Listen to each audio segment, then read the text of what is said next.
as fazulas embebidas de abril. Un abril tenue, apenas un rubor sen nome propio.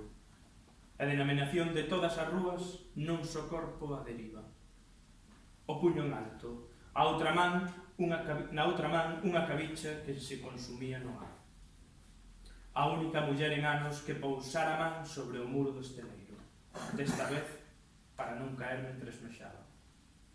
As oportunidades non se agardan, berraba dende aquela posición privilexiada.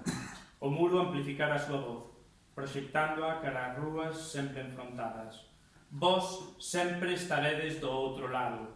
Aquel vós indeterminado ofendera máis do que alentara a unha maioría forzada a non acender a arenga. Aprender a subsistir no humor cáustico do asfalto, do empedrado coñecer a máis implacable das máculas. Entre as miradas ausentes e reprobatorias, practicou pouco máis do que a evasión, sabendo que calquera espazo sería un non lugar. Amputou a dor, converténdose a rutina na peor das desgrazas. As vexacións apenas un signo de identidade. A casta, construída sobre os alicerces da renuncia, un símbolo da pertenza. Amímese a súa mellor arma.